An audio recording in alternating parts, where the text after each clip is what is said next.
സ്വപ്നത്തില് പോലും കണ്ടിട്ടില്ല. സ്വപ്നത്തിൽ കാണാത്ത കാര്യമാണ് സംഭവിച്ചത്. പിന്നെ എനിക്കിഷ്ടം വായിച്ച ബുക്സ് തന്നെ പിന്നെയും പിന്നെയും വായിക്കാന്. കണ്ട സിനിമ പിന്നെയും പിന്നെയും കാണാൻ. അങ്ങനെയുള്ള ആൾക്കാരുണ്ടോന്ന് എനിക്കറിയില്ല. പരീക്ഷയ്ക്ക് ഉപയോഗിക്കപ്പെടാത്ത കാര്യങ്ങളൊന്നും ഈ പ്രിപ്പറേഷൻ ടൈമിൽ എടുത്ത് വായിക്കരുത്. അതിന് മുമ്പും ശേഷവും നമുക്ക് വായിക്കാം. ഞാൻ നോട്ട് എഴുതുന്നത് ഈ മെയിൻസിനും പ്രിലിംസിനും കൂടെ ചേർത്തൊരു നോട്ട് എഴുതുമായിരുന്നു. അത് പ്രിലിം സ്റ്റേജിൽ റിവൈസ് ചെയ്തിട്ട് മെയിൻ സ്റ്റേജിലേക്ക് ഉപയോഗിക്കാൻ വേണ്ടിയിട്ട് ഒരു നോട്ടാണ് ഞാൻ എഴുതുന്നത്. ആദ്യത്തെ ക്വസ്റ്റ്യൻ തന്നെ ഇൻട്രസ്റ്റിംഗ് ആയിരുന്നു. കേരളത്തിൽ നിന്നുള്ള 10 ആൾക്കാരുടെ പേര് പറയാനാണ്. ഇതേ കാര്യം UPSC പ്രിലിമിനറി ചോദ്യങ്ങൾ വരും, മെയിൻസ് ചോദ്യങ്ങളിലും ചിലപ്പം വരും. സ്കൂളിൽ പഠിക്കുന്നു എല്ലാ ദിവസവും പഠിക്കുന്നവരെ എല്ലാ ദിവസവും ഞാൻ എക്സസൈസും ചെയ്യുമായിരുന്നു. അതിൽ കുറച്ച് ഇമ്പോർട്ടൻ്റ് ആയിട്ട് ഞാൻ പാലിച്ചു വന്നൊരു കാര്യം ഡിസിപ്ലിനാണ്. ആ ഒരു ഡിസിപ്ലിൻ, പങ്ക്ച്വാലിറ്റി, അങ്ങനെ കുറച്ച് ചെറിയ ചെറിയ വാല്യൂസ് ഉണ്ട് എനിക്ക്. അതൊക്കെ ഞാൻ വളരെ ഇമ്പോർട്ടൻ്റ് ആണെന്ന് കരുതുന്നതാണ്. അപ്പോൾ ഇതെല്ലാം തുടർന്നുകൊണ്ട് മുമ്പോട്ട് പോകുന്നത് സിവിൽ സർവൻ്റ് ആയിരിക്കണം എന്നാണ് എൻ്റെ ആഗ്രഹം. എല്ലാ മലയാളികളുടെയും ഒരു സ്വപ്നമാണ് സിവിൽ സർവീസിലേക്ക് എത്തിച്ചേരുക എന്നുള്ളത്. ഇത്തവണ 2024 സിവിൽ സർവീസ് റിസൾട്ട് വന്നപ്പോൾ കൊല്ലം ജില്ലയ്ക്ക് അഭിമാനിക്കാനായി 4 റിസൾട്ട്സ് ആണുള്ളത്. അപ്പം അതിൽ 100 റാങ്കിൽ താഴെ വന്ന 3 റാങ്കുകളാണ് കൊല്ലം ജില്ലയിൽ വന്നത്. അതിൽ തന്നെ നമുക്ക് ഏറ്റവും അഭിമാനം തോന്നിയത് ചാത്തന്നൂരിൻ്റെ സ്വന്തം ദേവിക പ്രിയദർശിനിയാണ്. 95 റാങ്കോടുകൂടി സിവിൽ സർവീസിലേക്ക് കൂളായി നടന്നു കയറിയ ദേവികയെ നമുക്ക് പരിചയപ്പെടാം. ആദ്യം തന്നെ ദേവിക, ഒരുപാട് അഭിനന്ദനങ്ങൾ. ഈ ഒരു നിമിഷം ഞങ്ങൾ എല്ലാവരും അഭിമാനിക്കുന്നു. ദേവിക, ഇപ്പോൾ ദേവികയുടെ ചാത്തന്നൂരാണ് നമ്മളിപ്പോൾ നിൽക്കുന്നത്, ദേവികയുടെ കുടുംബക്ഷേത്രം. ഈ ഒരു മൊമെന്റിൽ ഇവിടെ നിൽക്കുമ്പോൾ എന്ത് ഫീൽ ചെയ്യണോ ദേവിക? ഭയങ്കര സന്തോഷമുണ്ട് ചേച്ചി, എല്ലാവരും ഇങ്ങനെ വിളിക്കുന്നതിലും എല്ലാവരുടെയും സന്തോഷത്തിൽ എനിക്ക് പങ്കുചേരാൻ പറ്റുന്നതിൽ. പിന്നെ ഇവിടെ നിൽക്കുമ്പോൾ ഈ പച്ച കളർ കാണുമ്പോഴേ എനിക്ക് ഭയങ്കര സന്തോഷമാണ്. ഭയങ്കര മനോഹരമായ സ്ഥലത്താണ് ഇപ്പം നിൽക്കുന്നത്. അതിൻ്റെ ഒരു സന്തോഷമാണ് ഇപ്പം എല്ലാത്തിനും മേലെ ഉള്ളത്. ഇന്നലെ ദേവികയുടെ സ്കൂളിൽ, ദേവിക പഠിച്ച വിമല സെൻട്രൽ സ്കൂളിൻ്റെ ഒരു ഫംഗ്ഷൻ ഉണ്ടായിരുന്നു. മെറിറ്റ് ഡേയിൽ ദേവിക പ്രിയദർശിനി ചീഫ് ഗസ്റ്റായിട്ട് പങ്കെടുത്ത ഒരു ഫംഗ്ഷൻ നടന്നു. അപ്പം അതൊക്കെ ഒരു വലിയൊരു പ്രൗഡ് ഫീലല്ലേ? ആ സമയത്ത്, ആ സ്കൂളിൽ പഠിച്ചിരുന്ന സമയത്ത് ചിന്തിച്ചിരുന്നോ ഇങ്ങനെ ഇവിടെ വന്ന് നിൽക്കുമെന്ന്? ഒരിക്കലും ചിന്തിച്ചിട്ടില്ല. സ്കൂളിലും ഞാൻ പറഞ്ഞതാണ്, സ്വപ്നത്തിൽ പോലും കണ്ടിട്ടില്ല. സ്വപ്നത്തിൽ കാണാത്ത കാര്യമാണ് സംഭവിച്ചത്. അതിപ്പോഴും ഇടയ്ക്കിടയ്ക്ക് ഇപ്പോഴും അച്ഛനോടും അമ്മയോടും ഞാൻ പറയും, നമ്മൾ തമ്മിൽ നുള്ളി നോക്കും, ഇതൊക്കെ സത്യമാണോ, ഇതിപ്പോൾ ഉറക്കത്തിൽ നിന്ന് ഉണരുമോ. എപ്പോഴാണ് ഈ സിവിൽ സർവീസ് ചിന്ത വന്നു തുടങ്ങിയത്? സ്കൂളിൽ പഠിക്കുമ്പോഴേയൊക്കെ കേട്ടിട്ടുണ്ട് സിവിൽ സർവീസ് എന്ന്. പിന്നെ എൻ്റെ ഒരു ആപ്റ്റിറ്റ്യൂഡൊക്കെ അന്ന് സയൻസ് സബ്ജക്ട്സിനോടായിരുന്നു. ഞാൻ കരുതി എൻ്റെ വഴി റിസർച്ചും സയൻസും ഒക്കെ ആയിരിക്കും. അങ്ങനെയാണ് ഞാൻ ഐസറിൽ എത്തിപ്പെടുന്നത്. അവിടെയും കുറേ ഫ്രണ്ട്സ് ഉണ്ടായിരുന്നു സിവിൽ സർവീസ് ആസ്പിറേഷനോടെ നടക്കുന്നവർ. പിന്നെ എൻ്റെ സീനിയേഴ്സൊക്കെ ഈ റാങ്ക് ലിസ്റ്റിൽ വന്ന് അച്ചീവ് ചെയ്തിട്ടുണ്ട് റാങ്കുകൾ. അപ്പോൾ അവരെയൊക്കെ കണ്ടിട്ടുണ്ട്. ഇതൊക്കെ ബാക്ക് ഓഫ് മൈ മൈൻഡിലുണ്ട്. എന്നാലും ഫ്രണ്ടിലേക്കുള്ള എനിക്ക് വേണ്ടിയിരുന്നത് ഒരു റിസർച്ചറായിട്ട് മുമ്പോട്ട് പോകണമെന്ന്, അക്കാഡമിഷ്യനായിട്ട് മുമ്പോട്ട് പോകണം എന്ന് തന്നെയായിരുന്നു. അപ്പോഴാണ് എൻ്റെ ഫാദർ ഇൻ ലോ ആദ്യമായിട്ട് ഇങ്ങനെ ഒരു സ്ട്രോങ് ആയിട്ടൊരു ഒപ്പീനിയൻ പറയുന്നത്, നീ ഈ ഒരു പാത്ത് ആലോചിച്ച് നോക്കൂ, PhD എന്നുള്ളത് നമുക്ക് ഇനിയും ചെയ്യാവുന്ന കാര്യമാണ്, PhD ആണല്ലോ നിൻ്റെ നെക്സ്റ്റ് സ്റ്റെപ്പ്, ഇപ്പം നീ ഇതൊന്ന് ആലോചിച്ച് നോക്കാം. അപ്പോൾ എൻ്റെ ഫാദർ ഇൻ ലോയുടെ വാക്ക് കേട്ട് എൻ്റെ സിസ്റ്റർ ഇൻ ലോ എന്നെ സപ്പോർട്ട് ചെയ്തു. പിന്നെ എൻ്റെ ഒരു ഫാമിലി, അച്ഛനോടും അമ്മയോടും പറഞ്ഞപ്പോൾ അവർ ഞാൻ എന്ത് എടുത്താലും അത് നല്ല ആലോചിച്ചിട്ട് തീരുമാനിക്കുമെന്ന് അവർക്ക് അറിയാവുന്നതുകൊണ്ട് അവരും എന്നെ സപ്പോർട്ട് ചെയ്തു. അങ്ങനെയാണ് ഈ പരീക്ഷയിലേക്കൊന്ന് കടന്നാലൊന്ന് ഒരു ചിന്ത വരുന്നത്. അപ്പോൾ ആ സമയത്ത് ആദ്യമായിട്ട് കേരള അഡ്മിനിസ്ട്രേറ്റീവ് സർവീസ് വിളിച്ചു. പിന്നെ അതിൻ്റെ പ്രിപ്പറേഷൻ്റെ പിറകിലായിരുന്നു. ആ സൈക്കിളിൽ അവസാനം വരെ എത്തി, എന്നാലും അപ്പോയിൻമെൻറ്റ് കിട്ടിയില്ല.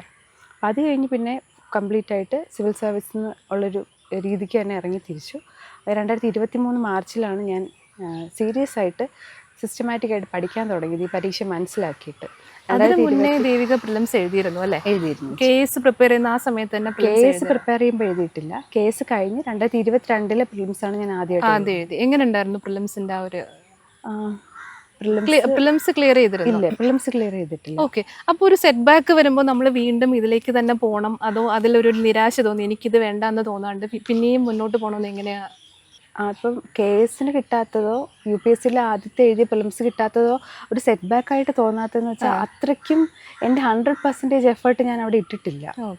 അപ്പോൾ അതുകൊണ്ടായിരിക്കും എനിക്കതൊരു ഭയങ്കര നിരാശയായിട്ട് തോന്നുന്നത്. 100% ഇട്ടിട്ട് നമുക്ക് കിട്ടാതിരുന്നാലായിരിക്കും ഭയങ്കര നിരാശ വന്നിട്ട്, അങ്ങനെ വന്നിരുന്നെങ്കിൽ ചിലപ്പോൾ ഞാൻ ഇട്ടിട്ട് പോയേനെ. അത് ചോദിക്കാൻ കാര്യം, നമ്മളുടെ ഈ ഓരോ അറ്റംപ്റ്റും ഒരു വർഷം കഴിഞ്ഞിട്ട് അടുത്തത് ഉള്ളല്ലോ. അപ്പോൾ നമ്മൾക്ക് ഒരുപാട് കൺഫ്യൂഷൻസ് വരും. ഇത്രയും വർഷം നമ്മൾ ഓൾറെഡി പഠിത്തം കഴിഞ്ഞിട്ട് നിൽക്കണോ, അപ്പോൾ അടുത്ത കരിയറിലേക്ക് പോകണോ, ഇതും കൊണ്ട് നിൽക്കണോ. ആക്ച്വലി എല്ലാ ആസ്പിറൻസിൻ്റെയും ഭയങ്കര ഒരു കൺഫ്യൂസ്ഡ് ഫേസ് ആണല്ലോ. ഒരു അറ്റംപ്റ്റ് കഴിയുമ്പോഴേക്ക് അടുത്തൊരു അറ്റംപ്റ്റ് എന്ന് പറഞ്ഞാൽ അടുത്ത വർഷം ഈ പരീക്ഷയുള്ളൂ. ആ ഒരു അത്രയും. അപ്പോൾ എങ്ങനെയാണ് ആ ഒരു കമ്പോഷർ മെയിൻറ്റെയിൻ ചെയ്ത് എങ്ങനെയാണ് ആ ഒരു ജേണി? 2022 പ്രിലിംസ് കിട്ടാതായപ്പോൾ എനിക്ക് തോന്നി ഞാൻ പഠിച്ചത് ശരിയല്ല, ഞാൻ പഠിച്ച പോലെ നല്ല പഠിക്കേണ്ടതെന്ന് എനിക്ക് മനസ്സിലായി. എന്നിട്ട് ഞാൻ 2023 വരെ ഓപ്ഷണൽ മലയാളം എന്നുള്ള ഓപ്ഷണൽ തിരഞ്ഞെടുത്ത് അത് പഠിച്ചു വരച്ചു. ആ സമയത്ത് വേറെ കുറച്ച് PSC പരീക്ഷകളൊക്കെ ഉണ്ടായിരുന്നു, അതൊക്കെ എഴുതി.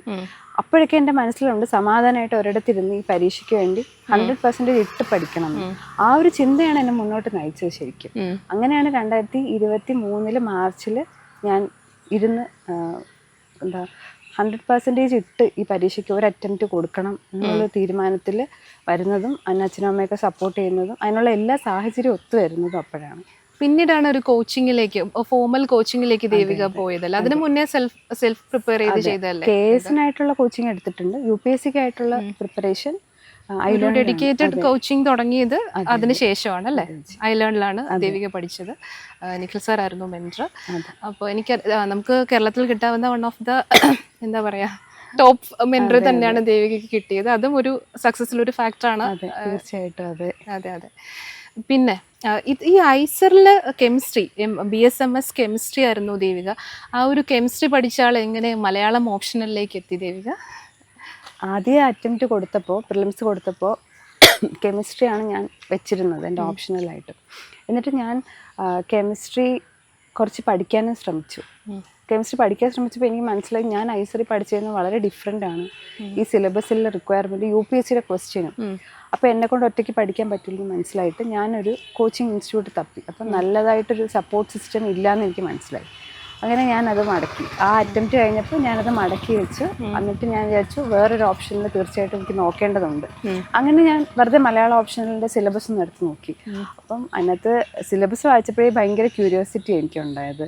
മലയാളത്തിൻ്റെ ഉൽപ്പത്തിയെക്കുറിച്ചിട്ടുള്ളതും പിന്നെ ഭാഷ ഇവോൾവ് ചെയ്ത് വന്നതിൻ്റെ കാര്യങ്ങൾ, സാഹിത്യം വന്നതിൻ്റെ കാര്യങ്ങൾ. അപ്പം ഭയങ്കര ഇപ്പം ഇത്രയും കാലം മലയാളം സംസാരിച്ചിട്ടും അറിയില്ലല്ലോ ഇത്. അപ്പോൾ അത് അറിയാനുള്ള ഒരു അവസരമാണ്. പിന്നെ പേജ് മറിച്ച് ഇപ്പുറത്ത് നോക്കിയപ്പോൾ പേപ്പർ 2ൻ്റെ സിലബസ് വായിച്ച ബുക്സാണ്, പരിചയമുള്ള കവികളാണ്. അപ്പം ഭയങ്കരമായിട്ടൊരു ഇൻട്രസ്റ്റ് തോന്നി. അങ്ങനെ മുന്നേ വായിക്കുമായിരുന്നു, ഒരുപാട് വായിക്കത്തില്ല ചേച്ചി. മലയാളത്തിൽ ഒരുപാട് പുസ്തകങ്ങൾ വായിക്കായിരുന്നു? ഇല്ല, മലയാളമായിട്ട് ആയിക്കോട്ടെ ഇംഗ്ലീഷ് ആയിക്കോട്ടെ ഒരുപാട് ഞാൻ വായിക്കില്ല.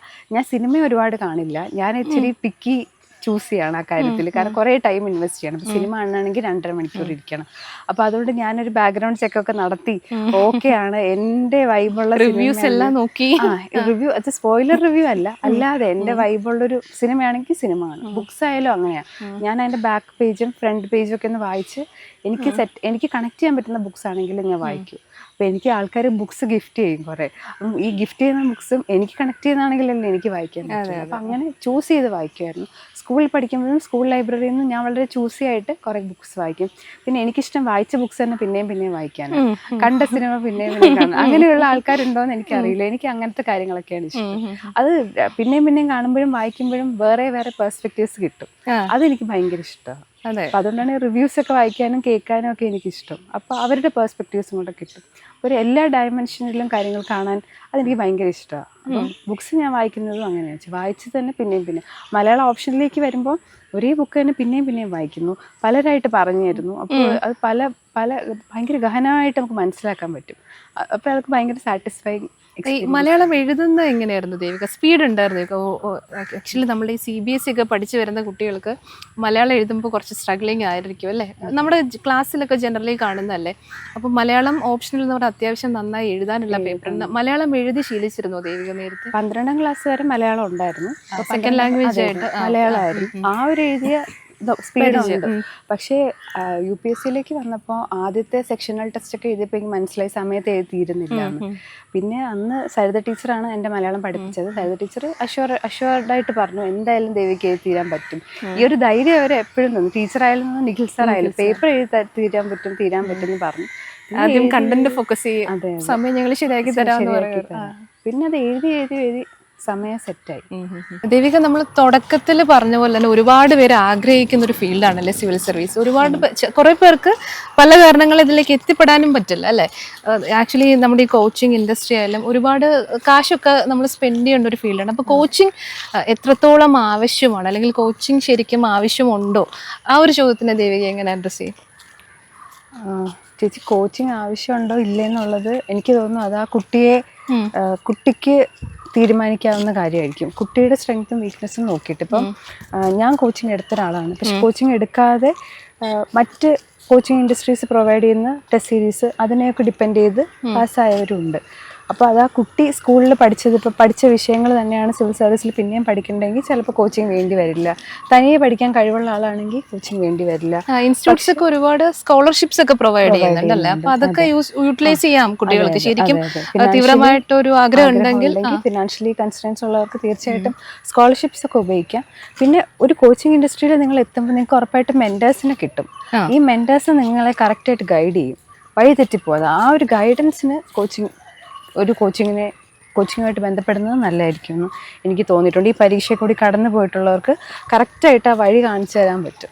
അത് വളരെ നല്ലൊരു കാര്യമാണ്. നമ്മൾ മിസ്ലീഡഡ് ആയി പോവില്ല, വഴിതെറ്റി, അതായത് നമ്മൾ കാട് കയറി പഠിച്ചു പോവില്ല. കറക്റ്റായിട്ട് ഈ പരീക്ഷയെ മനസ്സിലാക്കാൻ അവർക്ക് സഹായിക്കും. ഈ പരീക്ഷയെ സംബന്ധിച്ച് വാട്ട് ടു ഡു അതിലും ഇമ്പോർട്ടന്റ് ആണ് വാട്ട് നോട്ട് ടു ഡു അല്ലേ? എന്ത് ചെയ്യരുതെന്ന് നമ്മൾ അറിയലാണ് ആദ്യം നമ്മൾ ചെയ്യേണ്ടെന്ന് തോന്നുന്നു. അതെ, കാരണം തെറ്റ് നമുക്ക് ഒരുപാട് ചെയ്യാം. നമുക്ക് വേണമെങ്കിൽ ഒരു വിഷയത്തിന് വേണ്ടി ഒരുപാട് ബുക്സ് എടുത്ത് പഠിക്കാം. അങ്ങനെ ഒന്നും ചെയ്യാൻ പാടില്ല. കാരണം സമയം ഭയങ്കര വിലപ്പെട്ടതാണ്. പരീക്ഷ എഴുതുമ്പോൾ സമയം എത്രത്തോളം വിലപ്പെട്ടതോ അതിനേക്കാളും വിലപ്പെട്ടാണ് നമ്മൾ പ്രിപ്പയർ ചെയ്യുന്ന ടൈമിൽ നമ്മുടെ സമയം നമ്മൾ യൂട്ടിലൈസ് ചെയ്യുന്നത്. അപ്പം പരീക്ഷയ്ക്ക് ഉപയോഗിക്കപ്പെടാത്ത കാര്യങ്ങളൊന്നും ഈ പ്രിപ്പറേഷൻ ടൈമിൽ എടുത്ത് വായിക്കരുത്. അതിന് മുമ്പും ശേഷവും നമുക്ക് വായിക്കാം, എന്താണെങ്കിലും വായിക്കാം. ആ വായനയുടെ ഗുണം നമുക്കുണ്ടാവും. പക്ഷെ നമ്മൾ പഠിക്കുന്ന സമയത്ത് പരീക്ഷയ്ക്ക് വേണ്ട കാര്യങ്ങൾ പേപ്പറിൽ എഴുതാൻ പറ്റുന്ന കാര്യം. അതെ, നമ്മളുടെ കുട്ടികളെ ഞാനൊക്കെ പേഴ്സണലി സംസാരിക്കുമ്പോൾ എല്ലാവർക്കും കോൺഫിഡൻസ് ഇല്ലാത്തൊരു നമ്മുടെ ഇംഗ്ലീഷ്, അത്യാവശ്യം CBSE ബാക്ക്ഗ്രൗണ്ട് ഒന്നും അല്ലെങ്കിൽ കുട്ടികൾക്ക് എല്ലാവർക്കും നമ്മുടെ ഭാഷ സിവിൽ സർവീസ് എന്ന് പറഞ്ഞാൽ അത്രത്തോളം ഇംഗ്ലീഷ് അറിയേണ്ട ഒരു ഭാഷ ഞങ്ങൾക്കൊക്കെ പറ്റുമോ? അപ്പോൾ ഈ ഇംഗ്ലീഷിൻ്റെ ഒരു ഇമ്പോർട്ടൻസ് എന്താണ് ദേവിക? ചേച്ചി, ഒന്നാമത്തെ കാര്യം അവൈലബിൾ ആയിട്ടുള്ള ബുക്സ് ഒക്കെ ഇംഗ്ലീഷിലാണ്. മെറ്റീരിയൽസ് എല്ലാം കോച്ചിങ് ഇൻഡസ്ട്രീസിന് ഹാൻഡ് ഔട്ട് ആയാലും സ്റ്റാൻഡേർഡ് ബുക്സ് ആയാലും ഇതെല്ലാം ഇംഗ്ലീഷിലാണ്. അപ്പോൾ ഇംഗ്ലീഷ് ബുക്ക് വായിച്ച് നമുക്ക് മനസ്സിലാക്കേണ്ടതുണ്ട്. പിന്നെ നമുക്ക് സഹായിക്കാൻ യൂട്യൂബിലൊക്കെ വീഡിയോസ് ഉണ്ട്, അല്ലെങ്കിൽ കോച്ചിങ് ഇൻഡസ്ട്രീസ് ഈ ബുക്സൊക്കെ നമുക്ക് പറഞ്ഞു തരും. അങ്ങനെ ഒരു ഗ്യാപ്പുണ്ട്. എന്നാലും ഈ ബുക്സ് വായിച്ചറിയണം. പിന്നെ രണ്ടാമത്തെ കാര്യം, പരീക്ഷ എഴുതേണ്ടതും ഇൻ്റർവ്യൂവിന് നമ്മൾ ഇംഗ്ലീഷിൽ വേണം അപ്പിയർ ചെയ്യാൻ. കാരണം നമ്മൾ സൗത്ത് ഓഫ് ഇന്ത്യയിൽ നിന്നാണ്, നമുക്ക് നമ്മുടെ മാതൃഭാഷയിൽ എഴുതാം. പക്ഷെ അപ്പോൾ തന്നെ അതിൻ്റെതായ ബുദ്ധിമുട്ടുണ്ട്, അതിൻ്റെതായ സപ്പോർട്ട് സിസ്റ്റത്തിന് കുറവുണ്ട്. പക്ഷെ മലയാളത്തിൽ എഴുതുന്നവരുണ്ട്, മലയാളത്തിൽ ഇൻ്റർവ്യൂ അറ്റൻഡ് ചെയ്യുന്നവരുണ്ട്. നമുക്ക് മലയാളത്തിൽ ഇൻ്റർവ്യൂ അറ്റൻഡ് ചെയ്യാം. അതെ, നമ്മൾ ഈ ന്യൂസ് പേപ്പറൊക്കെ ഇപ്പോൾ ആദ്യം അറിയാമല്ലോ, നമ്മളൊരു ഹിന്ദു ന്യൂസ് പേപ്പർ ആദ്യം എടുക്കുമ്പോൾ നമുക്ക് എത്രത്തോളം അതെല്ലാം മനസ്സിലാവും നമുക്കെന്നറിയാം. പക്ഷെ നമ്മൾ പോലും അറിയാണ്ട് ഗ്രാജുവലി നമ്മൾ ഇമ്പ്രൂവ് ചെയ്യല്ല. അപ്പോൾ ഈ സാധാരണ ബാക്ക്ഗ്രൗണ്ടിൽ നിന്ന് വരുന്ന കുട്ടികൾ, വലിയ ഇംഗ്ലീഷ് ബാക്ക്ഗ്രൗണ്ട് ഇല്ലാത്ത കുട്ടികൾ കുറേ വായിക്കുമ്പോൾ അവരുടെ ലാംഗ്വേജ് ഡെവലപ്പ് ചെയ്യും അല്ലേ? അതൊരു പ്രോസസ്സാണ്. നമ്മൾ ആദ്യത്തെ ദിവസം പത്രം വായിക്കുമ്പോൾ നമുക്കൊന്നും ചിലപ്പോൾ മനസ്സിലാവണമെന്നില്ല. ആദ്യമായിട്ട് ഹിന്ദു എടുത്ത് വായിക്കുമ്പോൾ പിറ്റേ ദിവസം വായിക്കണം, പിന്നെയും വായിക്കണം, വായിച്ചുകൊണ്ടിരിക്കുമ്പോൾ ഉറപ്പായിട്ട് 2 ആഴ്ച കഴിയുമ്പോൾ ഫസ്റ്റ് ഇമ്പ്രൂവ്മെന്റ് കണ്ടു തുടങ്ങും. നമ്മൾ വായിച്ച ആർട്ടിക്കിളുടെ ഒരു കണക്റ്റിംഗ് ആർട്ടിക്കിൾ വരും. അപ്പോൾ നമുക്ക് ഓർമ്മ വരും, ഞാൻ അന്ന് അങ്ങനെയൊക്കെ വായിച്ചല്ലോ. ഒരു മാസം ആകുമ്പോൾ അതിനനുസരിച്ച് ഇമ്പ്രൂവ്മെന്റ് വരും. ഈ പരീക്ഷയ്ക്ക് വേണ്ടി നിങ്ങൾ 1 വർഷം പ്രിപ്പയർ ചെയ്ത് ആ 1 വർഷം കൊണ്ട് അത്രയും ഇമ്പ്രൂവ്മെന്റ് നമ്മുടെ ലാംഗ്വേജിലും വരും, നമ്മുടെ കാഴ്ചപ്പാടിലും വരും. ഈ നാട്ടിൽ നടക്കുന്ന കാര്യങ്ങളൊക്കെ പറ്റിയൊക്കെ അറിയാനൊരു താല്പര്യം കൊച്ചിലെ ഉണ്ടായിരുന്നു ദേവി? ഇല്ല, അങ്ങനെ വലിയ കാര്യങ്ങളൊന്നും അറിയാനുള്ള താല്പര്യമില്ല. പത്രത്തിൽ എനിക്ക് ഇഷ്ടമുള്ള എന്തെങ്കിലുമൊക്കെ ഞാൻ വായിക്കുള്ളൂ. എന്നാലും ഒന്ന് പത്രത്തിലെ എല്ലാ പേജിൽ കൂടെ ഒന്ന് ബന്ധമുണ്ടായിരുന്നു, ന്യൂസ് പേപ്പറായിട്ടൊരു ബന്ധമുള്ളായിരുന്നു. സിവിൽ സർവീസിൽ എത്തിയിട്ടാണ് KS-ന്റെ ഒക്കെ ആദ്യം 2000 കോളേജിൽ നിന്ന് ഇറങ്ങിയിട്ടാണ് ഞാൻ പത്രം ഡെയിലി വായിക്കാൻ തുടങ്ങുന്നത്. അത് ഹിന്ദു തന്നെയാണ് ഞാൻ വായിച്ചത് ആദ്യം മുതൽ. എനിക്ക് ഹിന്ദു വായിച്ചിട്ട് മനസ്സിലാവില്ലായിരുന്നു. ഞാൻ പിന്നെ ഹിന്ദു അനാലിസിസ് വീഡിയോ കേൾക്കുമായിരുന്നു. അത് പിന്നെ ഞാൻ വർക്കൗട്ട് എക്സസൈസ് ചെയ്യുമ്പോഴോ നടക്കുമ്പോഴോ ഒക്കെ എന്തെങ്കിലുമൊക്കെ വേറെ ചെയ്യുമ്പോൾ ഞാൻ ഈ ഹിന്ദു അനാലിസിസ് കേൾക്കും. പത്രം വായിക്കും, പക്ഷെ എന്തായാലും അതിൻ്റെ ഒരു കുറവ് വരുത്തത്തില്ല. ഞാൻ ചോദിക്കാൻ പറ്റുന്നത്, how important is news paper? എല്ലാവരും ഇപ്പോൾ നമുക്ക് എല്ലാ ഇൻസ്റ്റിറ്റ്യൂട്ട്സിൻ്റെയും കമ്പൈലേഷൻസ് കിട്ടും, മന്ത്ലി, വീക്ക്ലി, ഡെയിലി ഒക്കെ കമ്പൈലേഷൻസ് വരും. അതും ഈ പത്രം വായിക്കുന്നത് നമ്മൾ എന്തായിരുന്നു ആ ഡിഫറൻസ്? ഇതും ചേച്ചി എനിക്ക് തോന്നുന്നു ഒരു വ്യക്തിക്ക് ആണ് ഈ വ്യത്യാസം പറയാൻ പറ്റും. ഇപ്പം എന്നെ സംബന്ധിച്ചാണെങ്കിൽ ഞാൻ നോക്കുമ്പോൾ പത്രം വായിക്കുന്നവരുണ്ട്, മന്ത്ലി കമ്പൈലേഷൻസ് വെച്ചും ഈ പരീക്ഷ പാസ്സാവുന്നവരുണ്ട്. പിന്നെ എന്നെ സംബന്ധിച്ചിടത്തോളം എനിക്കിങ്ങനെ ഒരു സാധനം ഒരു ഗൈഡ് പോലെയല്ലേ. നമുക്ക് സ്കൂളിലൊരു ടെക്സ്റ്റ് ബുക്ക് ഉണ്ട്, പിന്നെ നമുക്ക് മാർക്കറ്റിൽ ഗൈഡും കിട്ടും. ആ ഗൈഡ് വായിക്കുമ്പോൾ ഒരു സുഖമില്ല, ഒരു പോയിന്റ്സ് അല്ലേ ഉള്ളൂ. നമുക്ക് ഈസി ആക്കി തരും പഠനം, പക്ഷെ എന്നൊരു സുഖം കുറച്ചുകൂടെ കണക്ട് ചെയ്യുന്നത് ന്യൂസ് പേപ്പർ. നമുക്ക് സ്കൂളിൽ ടെക്സ്റ്റ് ബുക്ക് പോലെ ആ ഒരു കണക്ഷൻ കിട്ടുന്നത് ന്യൂസ് പേപ്പർ വായിക്കുമ്പോഴാണ്. അപ്പോൾ എനിക്കിഷ്ടം ആ ഒരു ഓർഗാനിക് ലേണിംഗ് ആയിരുന്നു. അതുകൊണ്ട് ഞാൻ ന്യൂസ് പേപ്പർ വായിക്കുന്നതാണ് റെക്കമെൻഡ് ചെയ്യുന്നത്. കാരണം അറിവ് കിട്ടുന്നേക്കാൾ കൂടുതൽ നമ്മുടെ നേരത്തെ പറഞ്ഞ പോലെ വൊക്കാബുലറി, നമ്മുടെ പെർസ്പെക്റ്റീവ്സ്, കാരണം പോസിറ്റീവ് സൈഡും നെഗറ്റീവ് സൈഡും പത്രത്തിൽ കാണും. നമ്മുടെ പെർസ്പെക്റ്റീവ്സ് മൊത്തത്തിൽ നമ്മളൊരു അവെയർ ആയിട്ടുള്ള UPSC ഡിമാൻഡ് ചെയ്യുന്ന പോലത്തെ ഒരു ഓഫീസറാക്കാൻ ന്യൂസ് പേപ്പറിന് പറ്റും. അതെ, അതായത് ഇന്റർവ്യൂ സ്റ്റേജിലൊക്കെ കുറച്ചുകൂടെ കോൺഫിഡൻസ് നമുക്ക് കിട്ടായിരിക്കില്ല. പത്രം വായിച്ചു വന്നൊരു ശീലം ഉണ്ടെങ്കിൽ നമ്മൾ ഈ ഫാക്ട്സും ഫിഗേഴ്സ് കാണാതെ പഠിക്കാതെ പത്രത്തിൽ നിന്ന് വന്നൊരു നോളജ് നമുക്കൊരു ബാക്കപ്പ് ഉണ്ടായിരിക്കുമല്ലോ അല്ലേ? തീർച്ചയായിട്ടും പത്രം വായിക്കുന്ന ഒരാൾക്ക് ആ ഒരു ഫൗണ്ടേഷണൽ നോളജ് ഉണ്ടാവുമല്ലോ. അപ്പം ഒരു ക്വസ്റ്റ്യൻ വരുമ്പോൾ അതിൻ്റെ ആ താഴെ ഫൗണ്ടേഷനിൽ നിന്നുള്ള തലത്ത് ചിന്തിച്ചൊരു ഉത്തരം പറയാൻ തീർച്ചയായിട്ടും പറ്റും. അല്ലാണ്ട് നമ്മൾ പെരിഫറൽ ആയിട്ടല്ലല്ലോ പഠിക്കുന്നത്. പത്രം വായിക്കുന്ന ഒരാൾക്ക് അതിൻ്റെ ഡെപ്തിൽ നിന്നുള്ള കാര്യങ്ങൾ അറിയായിരിക്കും. ഒരു ന്യൂസ് പേപ്പർ ആയിരുന്നു ഫോളോ ചെയ്തിരുന്നത്. ഞാൻ മെയിൻ സ്റ്റേജ് വരെ ഹിന്ദു ആയിരുന്നു വായിക്കുന്നത്. ഇൻ്റർവ്യൂ സ്റ്റേജ് എത്തിയപ്പോൾ ഹിന്ദു വായിക്കാനായിരുന്നു എനിക്കിഷ്ടം. പക്ഷെ അപ്പോൾ എല്ലാവരും പറഞ്ഞു ഹിന്ദുവിനെക്കാളും ഇന്ത്യൻ എക്സ്പ്രസ് കുറച്ചും കൂടെ ഡൈവേഴ്സാണ്, കുറച്ചുകൂടി ഡൽഹി എഡിഷൻ വായിക്കണം. അങ്ങനെ ഇന്ത്യൻ എക്സ്പ്രസ്സും കൂടെ വായിക്കുമായിരുന്നു. അപ്പോൾ ആ സമയപ്പോൾ പിന്നെ ഞാൻ ഇന്ത്യൻ എക്സ്പ്രസ്സിൽ കംഫർട്ടബിളായി.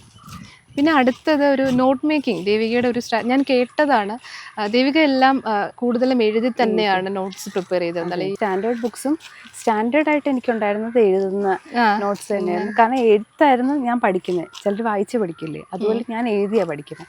അപ്പോൾ എഴുതുമ്പോൾ തന്നെ ഇമ്പോർട്ടൻ്റ് ആയ കാര്യങ്ങൾ മാത്രം എഴുതി പഠിക്കുക. നമ്മൾ എഴുതും, ഞാനും ഒക്കെ നമ്മൾ കുറേ എഴുതി ശീലിച്ച് വരും. പിന്നീട് ഒരു പ്രശ്നം പറ്റുക, നമ്മളുടെ ഈ കണ്ടന്റ് കൂടി വരുമ്പോൾ റിവൈസ് ചെയ്യില്ല. നമ്മൾ എഴുതുന്ന കാര്യങ്ങൾ പോലും നമ്മൾ മറക്കും. അങ്ങനെ ഇത് ഫ്രീക്വൻ്റ്ലി റിവൈസ് ചെയ്തിരുന്നോ ദേവിക എഴുതുന്ന നോട്ട്സിനെ? ഞാൻ നോട്ട് എഴുതുന്നത് ഈ മെയിൻസിനും പ്രിലിംസിനും കൂടെ ചേർത്തൊരു നോട്ട് എഴുതുമായിരുന്നു ചേച്ചി. അത് പ്രിലിം സ്റ്റേജിൽ റിവൈസ് ചെയ്തിട്ട് മെയിൻ സ്റ്റേജിലേക്ക് ഉപയോഗിക്കാൻ വേണ്ടിയിട്ടൊരു നോട്ടാണ് ഞാൻ എഴുതുന്നത്. അപ്പോൾ ഈ കാർഡ് കയറി പോവാതിരിക്കാൻ ഞാൻ ശ്രമിച്ചിരുന്നു. പിന്നെ ഞാൻ ഐലേണിലെ ആ പ്രോസസ്സ് ഫോളോ ചെയ്തുകൊണ്ട് അവിടെ ഒരു ക്ലാസ് എടുക്കും. ആ ക്ലാസ്സിന് അനുബന്ധമായിട്ടൊരു ടെസ്റ്റ് ഉണ്ടാവും. അപ്പോൾ ചിലപ്പോൾ അടുത്ത ആഴ്ച ആയിരിക്കും. അപ്പോൾ ഈ പഠിച്ച കാര്യങ്ങൾ ഈ നോട്ട് ആ ടെസ്റ്റിന് ഒരു പ്രാവശ്യം അത് പഠിക്കുമ്പോൾ ക്ലാസ്സിൽ പഠിപ്പിക്കുമ്പോൾ ഒന്ന് റിവൈസ് ചെയ്യും, നോട്ട് എഴുതുമ്പോൾ ഒന്നുകൂടെ റിവൈസ് ചെയ്യും. പിന്നെ ഈ ടെസ്റ്റിന് വേണ്ടി മൂന്നാമത് റിവൈസ് ചെയ്യും അതേ നോട്ട്. പിന്നെ അടുത്ത മാസം ചിലപ്പോൾ മെയിൻസ് ടെസ്റ്റ് ഉണ്ടാവും, മെയിൻസ് ക്ലാസ് ടെസ്റ്റ്. അപ്പോൾ അതിന് വേണ്ടി അടുത്ത റിവിഷൻ നടക്കും. അങ്ങനെ സിസ്റ്റമാറ്റിക്കായിട്ട് അവിടുത്തെ ആ പ്രോസസ്സ് ഫോളോ ചെയ്തുകൊണ്ട് എനിക്ക് റിവൈസ് ചെയ്യാൻ പറ്റി. അപ്പോൾ ഒരുപാട് നോട്ട് എഴുതത്തില്ല, എപ്പോഴും മുൻകാല ചോദ്യങ്ങളും സിലബസും വെച്ചിട്ട് മാത്രമേ നോട്ട് എഴുതുള്ളൂ. പിന്നെ അവിടെ തരുന്നൊരു ഗൈഡൻസ് ഉണ്ടല്ലോ, ഒരു ഹാൻഡ് ഔട്ട് ഒക്കെ ഉണ്ടല്ലോ, അതൊക്കെ വെച്ചിട്ടായിരുന്നു നോട്ട് എഴുതുന്നത്. 3 സ്റ്റേജസ് നമുക്ക് സിവിൽ സർവീസ് ജേർണിയിൽ 3 സ്റ്റേജസ് ആണ് ഉള്ളത്. Preliminary examination, mains examination, interview. അപ്പോൾ ദേവികയ്ക്ക് പേഴ്സണലി ഒരു ടെൻഷൻ ഏത് സ്റ്റേജിലായിരുന്നു തോന്നിയിരുന്നത്? 3 സ്റ്റേജിലും 3 തരം ഒരു ആൻസൈറ്റി ഉണ്ടായിരുന്നു. പിന്നെ ഇപ്പം എനിക്ക് ഓർക്കാൻ പറ്റുന്നതിൽ മെയിൻ സ്റ്റേജിൽ തന്നെയായിരുന്നു. കാരണം മെയിൻ സ്റ്റേജിൽ ആ 3 മാസം ഭയങ്കര ഹെക്റ്റിക്കാണ്. അപ്പോൾ ഒരു മുറിയിൽ അടച്ചിരുന്ന് ഇരിക്കുകയാണ്. അപ്പോൾ എനിക്ക് വളരെ ഫ്രീക്വൻ്റ് ആയിട്ട് എനിക്കിങ്ങനെ ഹാർട്ട് ബീറ്റ്സ് കൂടുന്ന പോലെ തോന്നുമായിരുന്നു. ഇപ്പം ആലോചിക്കുമ്പോൾ എനിക്ക് തോന്നുന്നു മെയിൻ സ്റ്റേജിലായിരുന്നു ഏറ്റവും കൂടുതൽ ടെൻഷൻ. അത് പരീക്ഷ സമയത്തല്ല, ഈ മെയിൻസിന്റെ പ്രിലിംസിന്റെ ഇടയ്ക്കുള്ള എന്നും പഠിക്കുമ്പോൾ ഇപ്പം പഠിക്കാനൊക്കെ പഠിച്ച് തീർന്നില്ലെങ്കിലൊക്കെ ഉള്ളൊരു ടെൻഷൻ. അപ്പോൾ മെയിൻസ് കഴിഞ്ഞതിന് ശേഷം ടെൻഷൻ ഉണ്ടായിരുന്നോ? കാര്യം ഒരു അൺസർട്ടനിറ്റി ഇതിന്റെ കൂടെ ഉള്ളൊരു കാര്യമാണല്ലോ. ടെൻഷൻ ഉണ്ടായിരുന്നു ചേച്ചി. അതിപ്പോൾ പ്രിലിംസിന്റെ കഴിഞ്ഞിട്ട് അത്ര ടെൻഷൻ ഉണ്ടായില്ല. കാരണം കീ നോക്കുമ്പോൾ നമുക്ക് ഏകദേശം സ്കോർ അറിയാം. അത് വെച്ചിട്ട് ഒരു പ്രതീക്ഷ തന്നെ ഉണ്ടായിരുന്നു. പക്ഷെ മെയിൻസ് ഫുള്ളി മുമ്പ് എഴുതിയിട്ടില്ല, എഴുതിയവരൊന്നും അങ്ങനെ നേരിട്ട് പരിചയമില്ല. എഴുതി ക്ലിയർ ചെയ്തവരെ വെച്ചാൽ അങ്ങനെ ഒരു ഫീഡ്ബാക്ക് തരാനൊന്നും. ഇപ്പം നിഖിൽ സാർ ഉണ്ട് ഡെഫിനറ്റ്ലി. പക്ഷെ നിഖിൽ സാറ് ഒരിക്കലും എൻ്റെ അടുത്ത് അങ്ങനെ പറഞ്ഞിട്ടില്ല. ഉറപ്പായിട്ടും കിട്ടുന്ന സാറല്ല, സാറ് നീ നിനക്ക് ചെയ്യാനുള്ളതിൻ്റെ ബെസ്റ്റ് ചെയ്യുക, റിസൾട്ട് വരും, അങ്ങനെ ഒരു കാര്യമാണ് സാറ് പറഞ്ഞിട്ടുള്ളത്. മെയിൻസ് ക്ലിയർ ചെയ്തു എന്ന് പറഞ്ഞ നിമിഷം എന്തായിരുന്നു ഫീൽ ചെയ്തത്? ഇനി അടുത്ത ഇന്റർവ്യൂ ആണല്ലോ, നമ്മളെല്ലാവരും ആഗ്രഹിക്കുന്നത് ഡൽഹി പോയി ഇന്റർവ്യൂ. അപ്പൊ എനിക്ക് ഇന്റർവ്യൂ കോള് കിട്ടി. ആ ഒരു സന്തോഷം എങ്ങനെയായിരുന്നു? ഒരു റിലീഫ് അല്ലേ? മെയിൻലി ഒരു റിലീഫ് ആലോചിക്കുകയാണ്. ഞാനിങ്ങനെ കുറച്ച് ആൾക്കാരുടെ ഇത് കണ്ടിട്ടുണ്ട്, ഈ കിട്ടാതെ പോകുന്നു. മെയിൻസ് ഉറപ്പായും കിട്ടും എന്ന് കരുതിയിട്ട് റിസൾട്ട് വരുമ്പോൾ ഇല്ല. അവർ ഓൾറെഡി ഇന്റർവ്യൂ പ്രിപ്പറേഷൻസ് ഒക്കെ സ്റ്റാർട്ട് ചെയ്തിട്ടുണ്ടാവും. അപ്പോൾ ആ ഒരു നിരാശ നമ്മളൊരു ആസ്പിറന്റിനെ മനസ്സിലാവുള്ളൂ അല്ലേ, എത്രത്തോളം പ്രിപ്പയർ ചെയ്ത് ഒരു മെയിൻസ് എഴുതി കഴിഞ്ഞതിന് ശേഷം ആ ലിസ്റ്റിൽ വരുമോ ഇല്ലയോ എന്നുള്ളൊരു. അപ്പം അങ്ങനെ പലരും ബ്രേക്ക് ഡൗൺ ആവുന്നത് കണ്ടിട്ടുണ്ട്. അതാണ് ഞാൻ ആ ചോദ്യം ചോദിച്ചത്. ദേവിക എങ്ങനെയായിരുന്നു ആ ഒരു നിമിഷം? എനിക്ക് ഓർമ്മ വന്നു അത് നിഖിൽ സാർ തന്നെയാണ് വിളിച്ചത്. അപ്പം ഞാനവിടെ അന്ന് വീട്ടിലെല്ലാവരും ഉണ്ടായിരുന്നു, ട്രിവാൻഡ്രത്തെ വീട്ടിലെല്ലാവരും ഉണ്ടായിരുന്നു. അപ്പോൾ അവിടെ ചീട്ട് കളിക്കുകയായിരുന്നു. ചീട്ടോ യൂനോയോ മറ്റോ കളിക്കുകയാണ്. അപ്പോൾ ഈ കളിയുടെ ഇടയ്ക്ക് തന്നെ നിഖിൽ സാറിൻ്റെ കോള് വന്നു. സാറെന്താ വിളിക്കുന്നത്, റിസൾട്ട് വരും എന്നൊക്കെ ഇങ്ങനെ അറിയാം. അപ്പോൾ ഞാൻ ഫോൺ എടുത്തപ്പോൾ സാറിന് ദേവിക റിസൾട്ട് നോക്കിയില്ലേ? ഞാൻ പറഞ്ഞു ഇല്ല സാർ നോക്കിയില്ല, അന്ന് നോക്കിയിട്ട് തന്നെ വിളിക്കാം. അപ്പോൾ നോക്കിയപ്പോൾ ഉണ്ട്, പേരുണ്ട്. അങ്ങനെ നിഖിൽ സാറുമായിട്ട് സംസാരിച്ചു. പിന്നെ ഞാൻ വീട്ടിൽ അച്ഛനോടും അമ്മയോടും, അച്ഛനും അമ്മയില്ല, അന്ന് എൻ്റെ ഹസ്ബൻഡായിരുന്നു. ഹസ്ബൻഡിനോടും വീട്ടുകളിലുള്ളവരോടും പറഞ്ഞ് പാരൻസിനെ അപ്പം തന്നെ വിളിച്ചു. പാരൻസ് അപ്പോൾ ചാത്തന്നൂരായിരുന്നു, അച്ഛനും അമ്മയും. അപ്പോൾ അവർക്കൊക്കെ ഭയങ്കര സന്തോഷം. ഇപ്പോഴാണ് ഞാനിങ്ങനെ ഓർത്തെടുത്തത്, ആ ഡേ മറന്നുപോയി. അപ്പോൾ ഇന്റർവ്യൂ കോൾ ദേവികയ്ക്ക് അത്യാവശ്യം സമയം കിട്ടി ഇന്റർവ്യൂ പ്രിപ്പറേഷനിൽ. അവസാനം ഏപ്രിലായിരുന്നു. ജാനുവരിയിലാണ്, ഡിസംബറിലാണ് മെയിൻസ് റിസൾട്ട് വന്ന്, ജാനുവരിയിലാണ് ഇന്റർവ്യൂ ഡേറ്റ് വന്നത്. അപ്പോൾ ഏപ്രിൽ 11 ഉള്ളൂ എന്ന് അറിഞ്ഞു. അതുവരെ കുറച്ച് ഇൻറ്റൻസ് ആയിരുന്നു. അത് കഴിഞ്ഞപ്പോഴത്തേക്ക് പിന്നെ സമാധാനമായിട്ട് പ്രിപ്പയർ ചെയ്യാൻ പറ്റി. കുറേ മോക്ക് ഇന്റർവ്യൂസ് ഒക്കെ അറ്റൻഡ് ചെയ്തു. ഒരുപാട് എല്ലാ ഇൻസ്റ്റിറ്റ്യൂട്ടിലെയും ഓൾമോസ്റ്റ് അല്ല നല്ല ഫീഡ്ബാക്സ് ഉള്ള ഓൾമോസ്റ്റ് എല്ലാ ഇൻസ്റ്റിറ്റ്യൂട്ട്സിന്റെയും മോക്ക് ഇന്റർവ്യൂസ് ഒക്കെ അറ്റൻഡ്. ഡൽഹിയിൽ പോയിരുന്നു. ഫെബ്രുവരി അവസാനം പോയിരുന്നു. അവിടെ ഒരു 5 ഇൻസ്റ്റിറ്റ്യൂട്ടിലെ മോക്ക് ഇന്റർവ്യൂസ് അറ്റൻഡ് ചെയ്തു. അവിടെയൊക്കെ അവസാനം 3, 4, 5ാമത്തെ ഇന്റർവ്യൂസ് ഒക്കെ നല്ലതായിരുന്നു, നല്ല ഫീഡ്ബാക്ക്. അപ്പൊ എനിക്ക് ഭയങ്കര കോൺഫിഡന്റ് ആയി. ആ കോൺഫിഡൻസ് ആയിട്ട് തിരിച്ച് നാട്ടിലോട്ട് വന്നു. എങ്ങനെ റിയൽ ഇന്റർവ്യൂവിൽ നമുക്ക് ഈ ട്രിക്കി ക്വസ്റ്റ്യൻസ് ഒക്കെ നമ്മളിങ്ങനെ കേൾക്കും സിവിൽ സർവീസ് ഇന്റർവ്യൂവിൽ പുറത്ത് കേൾക്കുന്ന കാര്യങ്ങൾ. അതുപോലെ എന്തെങ്കിലും എന്തായിരുന്നു ഒരു ഇൻട്രസ്റ്റിംഗ് ക്വസ്റ്റ്യൻ എന്ന് പറഞ്ഞാൽ ദേവിക ഏതായിരിക്കും ഓർക്കുന്നത്? ആദ്യത്തെ ക്വസ്റ്റ്യൻ തന്നെ ഇൻട്രസ്റ്റിംഗ് ആയിരുന്നു. കേരളത്തിൽ നിന്നുള്ള 10 ആൾക്കാരുടെ പേര് പറയാനാണ്. സഞ്ജയ് വർമ്മ സാറായിരുന്നു എൻ്റെ ബോർഡ് പ്രസിഡന്റ്. സാറ് പറഞ്ഞു ഫേമസ് ആയ 10 ആൾക്കാരുടെ. അതാണ് ഫസ്റ്റ് ക്വസ്റ്റ്യൻ തന്നെ എനിക്ക് വളരെ ഡിഫറെന്റ് ആൻഡ് ഇൻട്രസ്റ്റിംഗ് ആയിട്ട് തോന്നി. പക്ഷേ എനിക്ക് വളരെ കണക്ട് ചെയ്യാൻ പറ്റുന്ന ഒരു ക്വസ്റ്റ്യൻ എന്ന് പറഞ്ഞാൽ ഒരു ലാസ്റ്റ് വരുന്ന മാമാണ് ചോദിച്ചത്. മാമിൻ്റെ ചോദ്യം എന്ന് പറഞ്ഞാൽ നമ്മൾ കാരണം എൻ്റെ ഡാഫിൽ എൻ്റെ ഡീറ്റെയിൽഡ് ആപ്ലിക്കേഷൻ ഫോമിൽ എൻ്റെ 7th എൻട്രിയിലെ ഒരു പോയിന്റാണ് ലേണിംഗ് അബൌട്ട് ന്യൂട്രീഷൻ. അതെൻ്റെ ഒരു എക്സ്ട്രാ കരിക്കുലർ ആക്ടിവിറ്റി ആയിട്ട് ഞാൻ വെച്ചതാണ്. അപ്പം മാം ചോദിച്ചു, പണ്ടൊക്കെ നമ്മളിങ്ങനെ അൺഹെൽത്തി ആണെന്ന് പറഞ്ഞ ഫുഡ് ഐറ്റം ഇപ്പം ഹെൽത്തി ആണെന്നും, അല്ലെങ്കിൽ പണ്ട് ഹെൽത്തി ആണെന്ന് പറഞ്ഞൊരു ഫുഡ് ഐറ്റം ഇപ്പം അൺഹെൽത്തി ആണെന്നും, അങ്ങനെ ഏതെങ്കിലും ഫുഡ് ഐറ്റം അറിയാവോ എന്ന് ചോദിച്ചു. അപ്പോൾ ഞാൻ പറഞ്ഞ ഉത്തരം കോക്കനട്ട് ഓയിലിനെ കുറിച്ചാണ്. കോക്കനട്ട് ഓയിലിനെ കുറിച്ച് അമ്മ പറഞ്ഞ കാര്യങ്ങളൊക്കെ എനിക്ക് അവിടെ പറയാൻ പറ്റും. അപ്പോൾ അവർക്കും അത് കണക്ട് ചെയ്യാൻ പറ്റി. അപ്പോൾ എനിക്ക് വളരെ കണക്ട് ചെയ്യുന്ന ഒരു ഇൻട്രസ്റ്റിംഗ് ആയിട്ടൊരു ക്വസ്റ്റ്യൻ അത് തന്നെയായിരുന്നു. ഒരു എൻഗേജിങ് സെഷനായിട്ട് തന്നെ ഇന്റർവ്യൂ ഒരു എൻഗേജിങ്, അവരത് എൻഗേജിങ് ആക്കാൻ അവർ ശ്രമിക്കും. നമ്മൾ ചോദിക്കുന്നതിൽ നിന്ന് അവർ തന്നെ നെക്സ്റ്റ് ക്വസ്റ്റ്യൻ കണക്ട് ചെയ്ത് ചോദിക്കും. അതെ, അത് പാനലിൽ എപ്പോഴും ശ്രദ്ധിക്കുന്ന ഒരു കാര്യം. എനിക്ക് അങ്ങനെയായിരുന്നു. ഒരു ക്വസ്റ്റ്യനിൽ നിന്ന് കണക്ട് ചെയ്തവർ, ഇപ്പം നമുക്ക് ഒരു ക്വസ്റ്റ്യൻ ചോദിച്ചാൽ അറിയില്ലെങ്കിൽ അവർ ഓക്കെ അത് വിടും, പിന്നെ നമുക്ക് അറിയാവുന്ന ഒരു ഏരിയയിലേക്ക് അവർ പോകും. ഇനി എന്താണ് അടുത്ത ഫോർമാലിറ്റീസ് ഒക്കെ? എന്താണ് ഈ സിവിൽ സർവീസ് പാസ്സാവുന്നവർ ഇനി പോകുന്ന ഏതൊക്കെ ഫേസസിലൂടെയാണ് ദേവികയ്ക്കൊന്ന് പറയാമോ? ചേച്ചി, എൻ്റെ ലിമിറ്റഡ് അറിവിൽ ഞാൻ കേട്ടറിവിൽ ആദ്യം ജൂണൊക്കെ ആകുമ്പം ലബാസ്ന എന്ന് പറഞ്ഞാൽ ഈ ട്രെയിനിങ് അക്കാഡമി ഫൗണ്ടേഷണൽ കോഴ്സിൻ്റെ ട്രെയിനിങ് നടത്തുന്നത് അവിടെയാണ്. ലബാസ്ന എന്നൊരു മെയിൽ വരും, ഒരു വെൽക്കം ഇമെയിൽ കഴിഞ്ഞിട്ടാണ് നമ്മുടെ സർവീസ് അലൊക്കേഷൻ ജൂലൈ ഒക്കെ ആകുമ്പോൾ ഏത് സർവീസാണ് കിട്ടുന്നത്. അത് DOPT, department of personal and training ആണ്. അപ്പോൾ അത് വരും, അത് DOPTയുടെ വെബ്സൈറ്റിൽ വരും. അത് കഴിഞ്ഞിട്ട് ഓഗസ്റ്റ് 25 ലബാസ്നയിൽ എത്തണം. അവിടെ ട്രെയിനിങ് സ്റ്റാർട്ട് ചെയ്യും. 3 മാസം ഫൗണ്ടേഷണൽ കോഴ്സ് എന്നാണ് പറയുന്നത്. അപ്പോൾ ഈ വർഷം 100th ഫൗണ്ടേഷണൽ കോഴ്സ് ബാച്ച് ആണ്. അപ്പോൾ അതിലൊക്കെ ഞാൻ എക്സൈറ്റഡ്. ഒരുപാട് പ്രോഗ്രാംസ് ഒക്കെ റിലേറ്റഡ് ആയിട്ട് 100th FC 25th ഓഗസ്റ്റ് മുതൽ 28th നവംബർ വരെയാണ്. അപ്പം അത് കഴിഞ്ഞിട്ട് നമ്മുടെ സർവീസ് അനുസരിച്ചിട്ട് ഏത് ഇൻസ്റ്റിറ്റ്യൂട്ടാണോ അങ്ങോട്ട് പോകണം. ദേവിക ഹോപ്പ്ഫുള്ളി ഏത് സർവീസിലേക്കാണ്? ഫോറിൻ സർവീസ് ആയിരിക്കും അത് ചേച്ചി. അപ്പോൾ അങ്ങനെയാണെങ്കിൽ നവംബറോടെ ഇവിടെ സുഷമ സ്വരാജ് ഇൻസ്റ്റിറ്റ്യൂട്ട് ഡൽഹിയിലാണ്. അവിടെയാണ് ഇൻസ്റ്റിറ്റ്യൂട്ട് ഓഫ് ഫോറിൻ സർവീസ്. അവിടെ ആയിരിക്കും ബാക്കി 9 monthsന്റെ ട്രെയിനിങ്. ഇതൊക്കെയാണ് കേട്ടത്. ഒരു സിവിൽ സർവീസ് ഉദ്യോഗസ്ഥയാണ്. അപ്പം ഏത് രീതിയിലുള്ളൊരു ഉദ്യോഗസ്ഥ, എങ്ങനെ ഒരു ഉദ്യോഗസ്ഥ ആയിരിക്കണം എന്നാണ് ദേവികയുടെ പേഴ്സണലിയുള്ള ആഗ്രഹം? ചേച്ചി, ഒരു സാധാരണക്കാരിയാണ് ഞാൻ. അപ്പം എനിക്ക് തോന്നുന്നത് ഈ സിവിൽ സർവീസിൻ്റെ ഒരു വർഷത്തെ പരീക്ഷയ്ക്ക് വേണ്ടി പ്രിപ്പയർ ചെയ്യുന്നതിലൂടെ കുറേ കാര്യങ്ങൾ നമ്മളിൽ ഇൻസ്റ്റിൽഡ് ആവും. കുറച്ചും കൂടി സ്ട്രോങ് ആയിട്ട് നമ്മളിലുള്ള കാര്യങ്ങൾ കുറച്ചുകൂടി സ്ട്രോങ് ആയിട്ട് വരും. അപ്പം അതിൽ കുറച്ച് ഇമ്പോർട്ടൻ്റ് ആയിട്ട് ഞാൻ പാലിച്ച് വന്നൊരു കാര്യം ഡിസിപ്ലിനാണ്.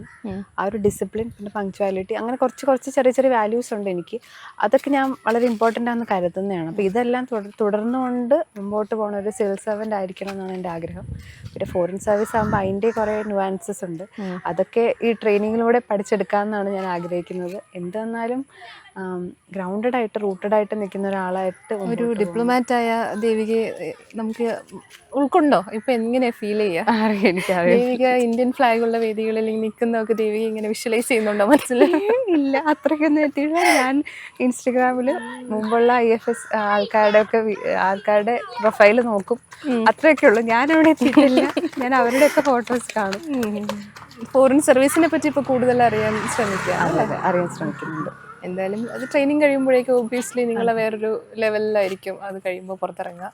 ദേവിക വിശ്വസിക്കുന്ന ദേവികയുടെ എന്ത് ക്വാളിറ്റിയാണ് ദേവിക ഇപ്പോൾ ഇവിടെ ഇരുത്തുന്നതെന്ന് പറഞ്ഞാൽ ദേവികയുടെ കുറച്ച് ക്വാളിറ്റീസ് എന്തൊക്കെയാണ്? ഒരു സിവിൽ സർവൻറ്റിന് ഈ ഒരു പൊസിഷനിൽ എത്താൻ വേണ്ടുന്ന കുറച്ച് ക്വാളിറ്റീസ് എന്തൊക്കെയാണ്? പ്രധാനമായിട്ട് ഈ പരീക്ഷ പാസ്സാകാൻ എനിക്ക് മനസ്സിലായത് ആദ്യം ഈ പരീക്ഷയെ മനസ്സിലാക്കുക എന്നുള്ളതാണ്. അപ്പോൾ ഈ പരീക്ഷ മനസ്സിലാക്കാൻ ഒരുപാട് ഫാക്ടേഴ്സ് എന്നെ സഹായിച്ചിട്ടുണ്ട്. അതിൽ നമ്മൾ കുറേ കാര്യങ്ങൾ കേൾക്കും, അതിൽ നമ്മൾ കുറച്ചൊന്ന് ഫിൽട്ടർ ചെയ്ത് കറക്റ്റ് ആയിട്ടുള്ള കാര്യങ്ങൾ എനിക്ക് എടുക്കാൻ പറ്റി. അതെനിക്ക് തോന്നുന്നു ഒരു ഓപ്പൺ മൈൻഡഡ് ആയതുകൊണ്ടും പിന്നെ ഒരു കുറച്ച് ക്രിട്ടിക്കലായിട്ട് തിങ്ക് ചെയ്യുന്നത് കൊണ്ടുമാണെന്ന് എനിക്ക് തോന്നുന്നു. കാരണം ചിലത് നമ്മൾ സ്വീകരിക്കാൻ പാടില്ല, ചിലത് നമ്മൾ സ്വീകരിക്കണം. അപ്പോൾ കറക്റ്റായിട്ടൊരു സ്ക്രീൻ ചെയ്തിട്ട് കുറച്ച് ഇൻപുട്സ് എടുത്തു. അതാണ് ഒന്നാമത്തെ കാര്യം ചോദിച്ചു. രണ്ടാമത് ഞാൻ എപ്പോഴും പറയുന്ന പോലെ ഒരു സ്കൂളിലൊക്കെ പഠിക്കുന്ന കാലം തൊട്ടേ ഒരു ശീലമുള്ളത് അന്നന്ന് പഠിക്കുക, പിന്നെ പഠിക്കേണ്ട കാര്യങ്ങൾ നേരത്തെ കൂട്ടി എഴുതി വെച്ച് അത് ടിക്ക് ചെയ്യുക. അപ്പോൾ ഇങ്ങനത്തെ ഒരു കാര്യം ഈ സിവിൽ സർവീസ് 2021 മാർച്ച് തൊട്ട് 2025 ഏപ്രിൽ 11 വരെ ഞാൻ ചെയ്തിട്ടുണ്ട്. ഞാൻ കണ്ടിരുന്നു ദേവിക പറയുന്നത്. ഞാൻ ചെക്ക് ലിസ്റ്റ് ഉണ്ടാക്കി തലേ ദിവസം വെക്കും, പിറ്റേ ദിവസം അത് എൻഷുർ ചെയ്തതിന് ശേഷമേ ഞാൻ ഉറങ്ങാറുള്ളൂ. എല്ലാം ഒന്നും ടിക്ക് ചെയ്യാൻ പറ്റില്ല, പക്ഷേ ഓക്കെ വെട്ടിക്കളഞ്ഞു എന്നാൽ പിന്നെ ചെയ്യാം എന്നുള്ളൊരു സാറ്റിസ്ഫാക്ഷൻ അല്ലേ നമ്മളത് ചെയ്തു എന്നുള്ളൊരു. അപ്പോൾ എനിക്ക് അത്രയും വലിയ കുറേ ഞാൻ ചെറിയ നോട്ട് പാഡ്സിലാണ് ഇത് എഴുതുന്നത്. അപ്പോൾ കുറേ നോട്ട് പാഡ്സ് എൻ്റെ കയ്യിലുണ്ട്. അപ്പോൾ അത് കാണുമ്പോഴും ഇപ്പോഴും എനിക്കൊരു സന്തോഷമാണ്. മുന്നോട്ടുള്ള ജീവിതത്തിലും ഈ ഒരു അച്ചടക്കം വേണം എന്നാണ് ഞാൻ ആഗ്രഹിക്കുന്നത്. ഡിസിപ്ലിൻ അല്ലേ ഈ ഒരു ബേസിക്കലി നമുക്ക് വേണ്ടത് ഡിസിപ്ലിനാണ്. ഇപ്പോൾ ദേവികരെ നമ്മുടെ ഇപ്പം ഒരുപാട് ഇൻസ്റ്റിറ്റ്യൂട്ട്സ് ഒരുപാട് ഫൗണ്ടേഷൻ പ്രോഗ്രാംസ് സ്കൂൾ പ്രോഗ്രാംസ് ഒക്കെ കണ്ടക്ട് ചെയ്യുന്നുണ്ട്, ഈ സിവിൽ സർവീസ് ഓറിയൻറ്റേഷൻ എന്നൊക്കെ പറഞ്ഞിട്ട്.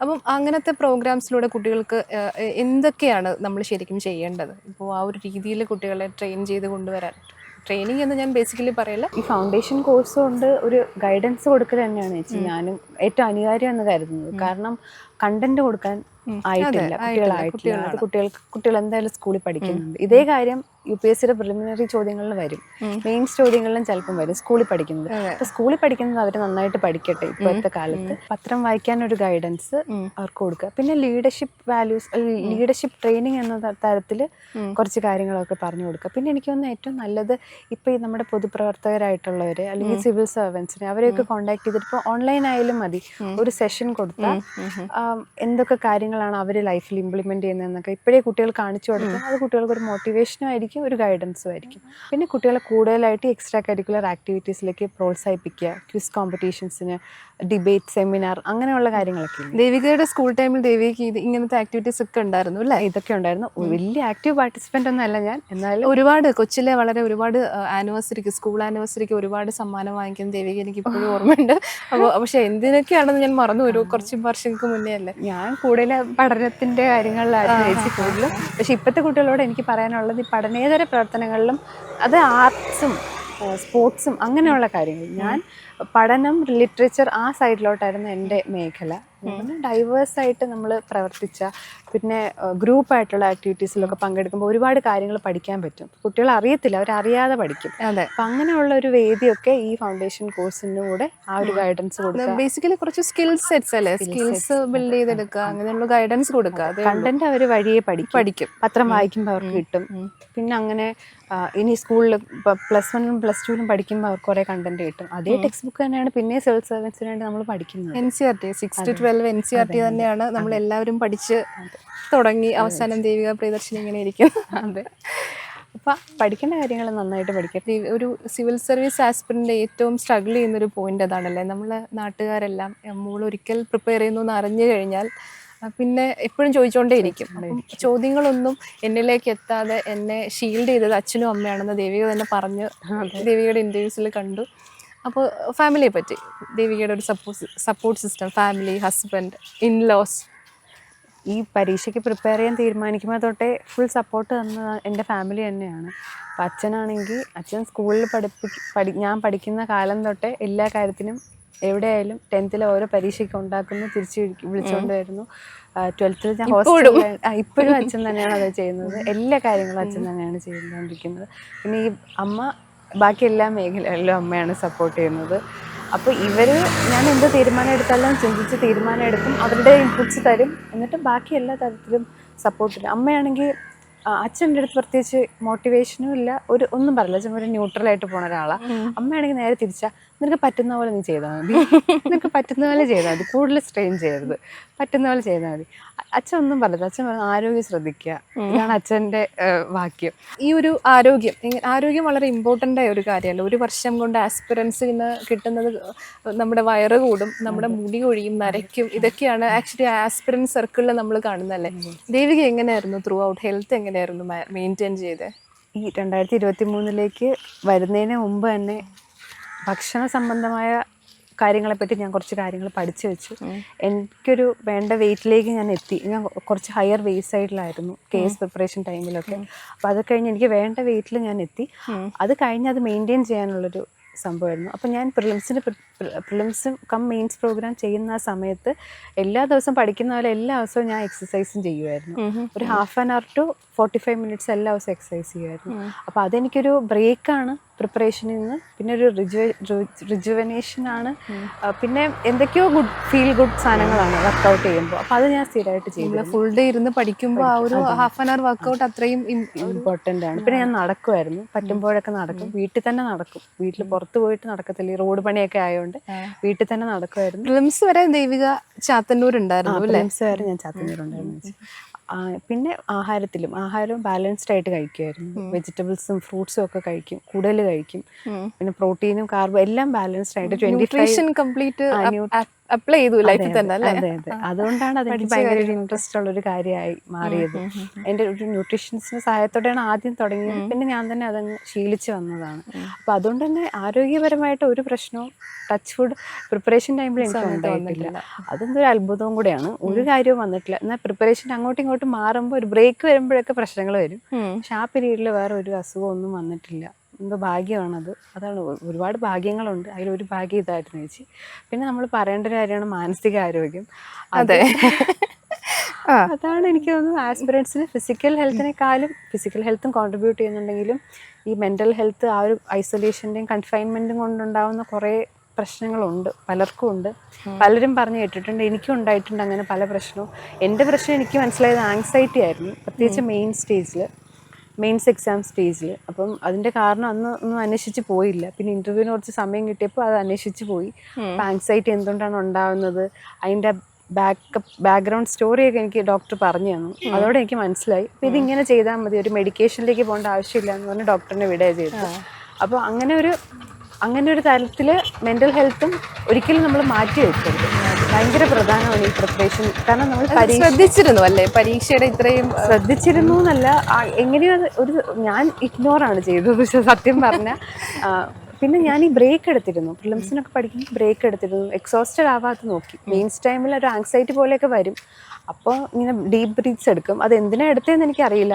അതൊരു natural way of cooling down ആണ്. അത് ഡോക്ടർ എനിക്ക് പറഞ്ഞു തന്നു. അതെനിക്കൊന്ന് ഞാൻ യൂട്യൂബിലാണ്ട് സെർച്ച് ചെയ്തിട്ട് എനിക്ക് കിട്ടിയതാണ്, ഇങ്ങനെ ഡീപ്പ് ബ്രീത്ത്സ് എടുക്കുക. അപ്പം ഞാൻ അങ്ങനെ ഒരു മരുന്ന് കൊടുക്കുക, അതൊരു എന്താ പറയുക, ഒരു പ്രിവെൻറ്റീവ് മെത്തേഡല്ല, ഒരു റിയാക്റ്റീവ് മെത്തേഡായിട്ട് ഞാൻ കുറച്ച് കാര്യങ്ങൾ ചെയ്തിരുന്നു. പക്ഷേ ഇതിൻ്റെ രണ്ടിൻ്റെ പ്രിവെൻറ്റീവും റിയാക്റ്റീവും ചെയ്തിട്ട് ഈ സൈക്കിൾ നമുക്ക് കംപ്ലീറ്റ് ചെയ്യാൻ പറ്റുള്ളൂ. അതെ, ആ ഒരു ലോങ് പ്രോസസ്സ് ആയതുകൊണ്ട് നമ്മളൊരു 1.5 വർഷം അല്ലേ, 1 വർഷം മുതൽ 1.5 വർഷം വേണം നമ്മുടെ ഒരു അറ്റംപ്റ്റിലേക്ക് എത്താനായിട്ട്. ദേവികയ്ക്ക് നമ്മൾ പുറമേ നിന്ന് നോക്കുമ്പോൾ ഏറ്റവും ലക്കിയായിട്ട് തോന്നുന്ന കാര്യം, കല്യാണം കഴിഞ്ഞ ശേഷമാണ് ദേവിക ഈ ഒരു നേട്ടത്തിലേക്ക് എത്തിയത് അല്ലേ? യൂഷ്വലി നമ്മളൊക്കെ പറയാറുണ്ട്, പെൺകുട്ടികൾക്ക് കല്യാണം കഴിഞ്ഞതോടുകൂടി എല്ലാ സ്വപ്നങ്ങൾക്കും എവിടെയോ ഒരു എന്താ പറയുക, ഒരു സ്റ്റോപ്പ് ഉണ്ടാവുമെന്ന് പറയാറുണ്ട്. അപ്പോൾ ദേവികയുടെ ഒരു ഭാഗ്യമാണല്ലോ, അത്രയും ഫാദറിലോ ആണ് ദേവിക അത്രയും മോട്ടിവേറ്റ് ചെയ്ത് സർവീസിലേക്ക് എത്തിച്ചത് അല്ലേ? അപ്പം അതൊരു വലിയ ഭാഗ്യമല്ലേ? അതൊരു വലിയ ഭാഗ്യം. ഹസ്ബൻഡിനെ പറ്റി പറഞ്ഞില്ല നമ്മള്. ഒരുപാട് ഭാഗ്യങ്ങളാണ്, അതിലൊരു വലിയ ഭാഗ്യമാണ് ഈ സപ്പോർട്ടിംഗ് ആയിട്ടൊരു ഇൻലോസിന് കിട്ടിയത്. ഈ നമ്മുടെ ഈ സൊസൈറ്റിയിൽ എക്സ്പെക്റ്റേഷൻസ് ഉണ്ടല്ലോ, അതൊന്നും അതിൻ്റെ പുറത്തുള്ള പ്രഷർ കൊണ്ട് എൻ്റെ അടുത്ത് ആരും ഒരു തരത്തിലുള്ള പ്രഷർ കൊണ്ട് വന്നിട്ടില്ല. അതൊരു വലിയ ഭാഗ്യമാണ്. പിന്നെ എൻ്റെ ഹസ്ബൻഡിനെ പറ്റി പറഞ്ഞാൽ, ഏട്ടൻ ജനിച്ചപ്പോൾ തൊട്ടേ വർക്ക് ചെയ്ത അമ്മയാണ് കാണുന്നത്. വർക്ക് ചെയ്യുന്ന എന്താ ആൻറ്റിമാരെയാണ് കാണുന്നത്. എൻ്റെ അമ്മ വർക്ക് ചെയ്യുന്നതാണ്. അപ്പോൾ ഇവരെയൊക്കെ കാണുന്നതുകൊണ്ടായിരിക്കും ജോലിയുള്ള സ്ത്രീ ഏട്ടനൊരു നോർമൽ ആയിട്ടുള്ള കാര്യമാണ്. നിനക്കും ജോലി വേണം, എനിക്കും ജോലി വേണം. അതിൽ ഏട്ടന് അതൊരു ഔട്ട് ഓഫ് ദ വേൾഡ് കാര്യമല്ല. പിന്നെ ഞാൻ സ്കൂളിലൊക്കെ പഠിക്കുന്നുള്ളതുകൊണ്ട് എനിക്ക് ഏറ്റവും നല്ല ജോലി തന്നെ വേണമെന്നാണ് ഏട്ടൻ്റെ ആഗ്രഹം. അപ്പോൾ ആ ഒരു തരത്തിൽ എന്നെ സപ്പോർട്ട് ചെയ്യും. ഇപ്പം ഏട്ടനെ പറ്റി പറയുകയാണെങ്കിൽ ഇവരെ അച്ഛനെയും അമ്മയും മാമനെയും മാമയും ഒക്കെ മാറ്റി ഏറ്റവും അൺറിയലിസ്റ്റിക് ആയിട്ടൊരു എക്സ്പെക്ടേഷൻ ആയിരുന്നു ഏട്ടനുള്ളത്. പ്രിലിംസ് എഴുതുമ്പോഴേ പറയും നിനക്ക് എന്തായാലും കിട്ടും, ഇതെന്തായാലും നിനക്കുള്ളതാണ്. എത്രയ്ക്ക് വിശ്വാസമാണ്, ഭയങ്കര ഇക്കാര്യത്തിൽ വിശ്വാസമാണ്. ദേവിക പഠിത്തമല്ലാണ്ട് ദേവിക ബാക്കി ഒന്ന് റിലാക്സ്ഡ് ആയിരിക്കാൻ വേണ്ടി എന്തൊക്കെയാണ് ഹോബീസ്, എന്തൊക്കെയാണ് ചെയ്യുക? ഇപ്പോൾ ഈ സിവിൽ സർവീസിൻ്റെ കഴിഞ്ഞ 2 വർഷമാണെങ്കിൽ ബ്രേക്ക് എടുക്കുമ്പോൾ ഞാൻ എക്സസൈസ് ചെയ്യും വൈകുന്നേരം. രാത്രിയിൽ ഫുഡ് കഴിച്ചിട്ട് ബ്രേക്ക് എടുക്കുമ്പോൾ ഞാൻ എന്തെങ്കിലും യൂട്യൂബിൽ എന്തെങ്കിലും വീഡിയോ കാണും, തമാശ എന്തെങ്കിലും കാണും, ഒന്ന് റിലാക്സ് ആവാൻ. പിന്നെ വേറൊരു കാര്യം പൊതുവേ ഞാൻ ചെയ്യുന്നതാണ് ഡോട്ട് മണ്ഡല ആർട്ട് എന്നൊരു ആർട്ട് സാധനമുണ്ട്. അതെനിക്ക് ഭയങ്കര ഇഷ്ടമുള്ളൊരു കാര്യമാണ്. അത് ഞാൻ ഈ വളരെ 2 വർഷം മുമ്പായിട്ടാണ് ഞാൻ ഇങ്ങനെ മനസ്സിലാക്കുന്നത് ഇങ്ങനെ ഒരു ആർട്ട് വർക്ക് ഉണ്ടെന്ന്. അത് ചെയ്യാൻ എനിക്ക് വളരെ ഇഷ്ടമായിരുന്നു. അത് ഞാൻ UPSCയുടെ ബ്രേക്കിൻ്റെ ഇടയിൽ പഠിക്കുന്നതിൻ്റെ ഇടയിൽ ചെയ്യുന്നൊരു കാര്യമാണ്. പിന്നെ വല്ലപ്പോഴും ഞാൻ വായിക്കും. പിന്നെ ഇതൊക്കെയാണ് എനിക്ക്. പിന്നെ സീരീസ് കാണാൻ ഇഷ്ടമാണ്. സോഷ്യൽ മീഡിയ നമ്മൾ പറഞ്ഞു ഇത് കാണും എന്ന് പറഞ്ഞപ്പോൾ ഞാൻ ഓർത്ത്, സോഷ്യൽ മീഡിയ എങ്ങനെയാണ് യൂസ് ചെയ്തിരുന്നത്? ദേവിക എങ്ങനത്തെ ഒരു ആസ്പിറൻ്റ് ആയിരുന്നു? ഞാൻ പഠിത്തത്തിന് വേണ്ടി ഉപയോഗിക്കേണ്ട 2 കാര്യങ്ങൾ, ഒന്ന് യൂട്യൂബും ഒന്ന് ടെലഗ്രാമും ആയിരുന്നു. ഇതിൽ 2ലും ഞാൻ വളരെ ആക്റ്റീവ് ആയിട്ടുണ്ടായിരുന്നു. യൂട്യൂബ് ഞാൻ ബ്രേക്ക് എടുക്കുമ്പം ഒരു റിലാക്സ് ചെയ്യാനും വേറെ എന്തെങ്കിലുമൊക്കെ കാണാനും യൂട്യൂബ് എടുക്കും. പക്ഷെ അതുകൂടാതെ ടെലഗ്രാം കൂടുതലും പഠിത്തത്തിനാണ്. പിന്നെ ഫ്രണ്ട്സുമായിട്ട് കോൺടാക്ട് ചെയ്യുന്നത് വാട്സപ്പ് വഴിയാണ്. വാട്സപ്പ് ഞാൻ ഉപയോഗിക്കുമായിരുന്നു. ഇൻസ്റ്റഗ്രാം ഞാൻ ഇടയ്ക്കിടയ്ക്ക് തുറക്കും. ഇൻസ്റ്റഗ്രാമിൻ്റെ ആപ്പല്ല, ഇൻസ്റ്റഗ്രാമിൻ്റെ വെബ് വേർഷൻ ഉണ്ട്. വെബിലൂടെ ഇൻസ്റ്റഗ്രാം ഇടയ്ക്കിടയ്ക്ക് നോക്കും, എന്തെങ്കിലും മെസ്സേജൊക്കെ വന്നിട്ടുണ്ടോ എന്നൊക്കെ ഒന്ന് നോക്കും. വളരെ ആക്റ്റീവായിട്ട് ഇൻസ്റ്റഗ്രാമിലും ഫേസ്ബുക്കിലും ഒന്നും ഉണ്ടായിട്ടില്ല. അപ്പോൾ ഒരു സോഷ്യലി ഫുള്ളി ഡിസ്കണക്റ്റഡ് ആയിരിക്കേണ്ട ഒരു അങ്ങനെ ചെയ്തിരുന്നില്ല. ഞാൻ പിന്നെ ഭയങ്കരമായിട്ട് സോഷ്യൽ മീഡിയയിൽ പോസ്റ്റ് ചെയ്യുന്ന ഒരാളും അല്ലായിരുന്നു. ഞാനൊരു റിസീവർ സൈഡിലായിരുന്നു. അത് ഞാൻ തുടർന്ന് പോയി. പിന്നെ ഇൻസ്റ്റഗ്രാം ആപ്പ് എടുത്തിട്ടില്ല, ഫേസ്ബുക്ക് ആപ്പ് എടുത്തിട്ടില്ല എന്നേ ഉള്ളൂ. ഇതൊക്കെ ഇടയ്ക്കിടയ്ക്കൊന്ന് കയറി നോക്കും, അത്രേ ഉള്ളൂ. ഓക്കെ. അപ്പോൾ ദേവിക ഒരുപാട് വലിയൊരു ആഗ്രഹം സാധിച്ച ഒരു നിമിഷത്തിലൊക്കെയാണ് ദേവിക ഇപ്പോൾ നിൽക്കുന്നത്. നമുക്കെല്ലാവർക്കും സന്തോഷം, അഭിമാനം പറഞ്ഞറിയിക്കാൻ പറ്റൊരു സന്തോഷമാണ് അതിലുള്ളത്. അപ്പോൾ ഇനിയും ദേവിക ഒരുപാട് ഉയരങ്ങളിലേക്ക് പോകട്ടെ. ഇന്ത്യയുടെ ഒരുപാട് ലോകവേദികളിൽ നമ്മുടെ ഇന്ത്യയുടെ ഫേസായിട്ട് ദേവികയെ കാണാൻ ഞങ്ങളെല്ലാവരും ഇങ്ങനെ കാത്തിരിക്കുകയാണ്. ട്രെയിനിങ് ഒക്കെ പൂർത്തിയാക്കി എത്രയും വേഗം ദേവിക പ്രിയദർശിനി ഒരു ഡിപ്ലോമാറ്റായിട്ട് കാണാൻ പറ്റട്ടെ. All the best Devika. Thank you so much.